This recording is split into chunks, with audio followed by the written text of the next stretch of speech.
आता येणाऱ्या महानगरपालिका निवडणुकीसाठी जी वार्ड रचना, प्रभाग रचना जी केलेली आहे, आपण जर पाहिलं तर महानगरपालिका अधिनियमनुसार वार्ड रचना करताना वार्ड रचना ही अशी असावी, संलग्न भाग असावा, मतदारांसाठी सोयीस्कर भाग असावा आणि वार्ड रचना करताना जी बाउंड्री असते त्यामध्ये रस्ता, अ, ओढा, नदी याच्यापासून ती बाउंड्री तयार केली पाहिजे.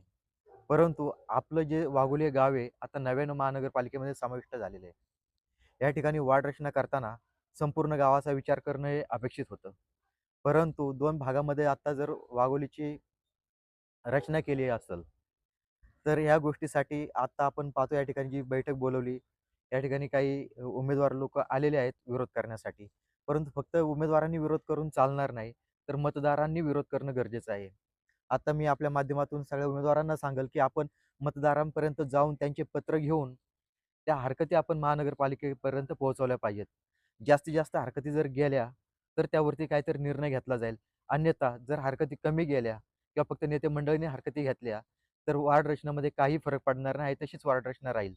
त्यामुळं आजपासून जे आपल्याला 4-5 दिवसांचा कालावधी आहे, या 4-5 दिवसांच्या कालावधीमध्ये आपण नागरिकांपर्यंत जाऊन नागरिकांच्या आपण हरकती घेणं गरजेचे आहे. त्या नागरिकांच्या हरकती घेऊन आपण महानगरपालिकेमध्ये जास्तीत जास्त हरकती जर दिल्या, तर नक्कीच यामध्ये काहीतरी बदल होईल. जर उद्या आपण कोर्टामध्ये जाण्याचा जरी विचार केला, तर तसं पाहिलं तर कायदेशीर बाबीमध्ये महानगरपालिकेने अ, वाढ रचना केली ती कायदेशीर बरोबर केलेली आहे.